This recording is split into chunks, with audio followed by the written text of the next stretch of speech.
বরিশালে ইলিশ সহ অন্যান্য মাছের সরবরাহ ও দাম জানাতে এই মুহূর্তে আমাদের সঙ্গে যুক্ত হচ্ছেন আরিফুল ইসলাম।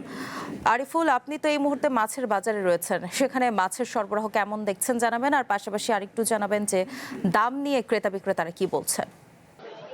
বিলাসী, আমি এখন রয়েছি বরিশাল কোটরোড মৎস্যবাজারে। এই বাজারটি কিন্তু গোটা বরিশাল বিভাগের মধ্যে অন্যতম, এবং এখান থেকেই কিন্তু শুধু বরিশাল নয়, বরিশালের বাইরে এবং দেশের বাইরে থেকে কিন্তু এখান থেকেই শিঙ মাছ রপ্তানি করা হয়। তবে একটি যে বিষয়টি সেটি আপনি জানতে চেয়েছেন, মাছের দাম কেমন। আসলে মাছের বাজারে আসলে কখনোই ক্রেতা যিনি বা বিক্রেতা যিনি, তাদের মধ্যে সবসময় একটি তর্ক এবং যুক্তিতর্ক থেকেই থাকে। বিক্রেতা সবসময় বলে মাছের দাম কম, তবে এই বাজারে এসে কখনো মাছের দাম কম দেখা যায়নি, ধীরে ধীরে বাড়ছে। আজকের যে চিত্রটি একটু দেখাতে চাই, দেখেন এখানে যে মাছগুলো রয়েছে, ইলিশ মাছ বরিশালের, এখন এই মাছগুলো এই আশপাশ নদীর, অর্থাৎ কীর্তনখোলা, কালোবদর থেকে শুরু করে মেঘনা তেঁতুলিয়া এই নদীর মাছ, যেহেতু সমুদ্রের মাছ বরিশালে এখন পর্যন্ত আসতে শুরু করেনি, ফলে এই মাছের দাম কিন্তু এখন আকাশচুম্বীর মতো। অর্থাৎ 1 কেজি ওজনের যে মাছ, সেটি বরিশাল থেকে 2600 থেকে 2700 টাকা কেজি।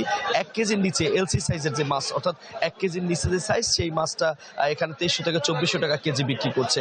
এছাড়া অন্যান্য যে ছোট মাছ, অর্থাৎ 400 গ্রামের মাছ কেজিতে 3টা বা 4টা, সেটাও কিন্তু 2000 টাকার মতো পড়ছে। তো এত যে দাম, আমরা বিক্রেতার সাথে কথা বলতে চেয়েছিলাম যে মাছের দামটা বৃদ্ধি কেন। তিনি একটি উদাহরণ দিয়েছেন, যেহেতু সমুদ্র থেকে কোনো মাছ আসছে না, লোকাল মাছের কারণে দাম বৃদ্ধি। তবে সমুদ্র থেকে মাছ আসলে কি আসলে দাম কমবে, এমন প্রশ্নের উত্তরে তিনি কি বলছেন, ভাই আপনি তো এটা বিক্রেতা, দাম কেমন?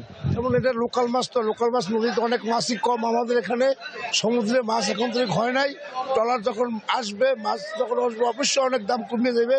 সামনে অবশ্যই সিজন আছে, মাছ জোবা আছে, মাছ হবে।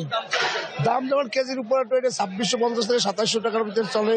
আর যেগুলো 800-900 গ্রাম, ওটা হলো 2300 থেকে 2400 টাকার ভিতরে আছে। 2 কেজি 1900 থেকে 2000 টাকা কেজি। যেমন 400 গ্রাম মাছটা, ওইটা 1500 টাকা কেজি। ধন্যবাদ। আসলে মাছের দামটি সবসময় এখানে বেশি থাকে, তবে ক্রেতারাও কিন্তু বলছেন যে তাদের আসলে যে সাধ্য মতো আসলে তারা কিনতে পারছে না। আর অপরদিকে আরেকটা বিষয় বলছি, যে অন্যান্য যে আপনি জানতে চেয়েছেন লোকাল মাছ, এই মাছগুলোও কিন্তু দাম বৃদ্ধি পাচ্ছে। তার কারণ তারা বারবারই বলে যাচ্ছেন যে বাহির থেকে যে মাছগুলো আসা শুরু করবে, সেই মাছগুলো এখন পর্যন্ত আসছে না। তবে কেন আসছে না বা কি কারণে আসছে না, সেটি আসলে ব্যবসায়ীরা বলতে পারেনি। দাম এখন পর্যন্ত বৃদ্ধি। বিলাসী, এই ছিল বরিশাল থেকে এখন পর্যন্ত আমার কাছে। ধন্যবাদ আরিফুল।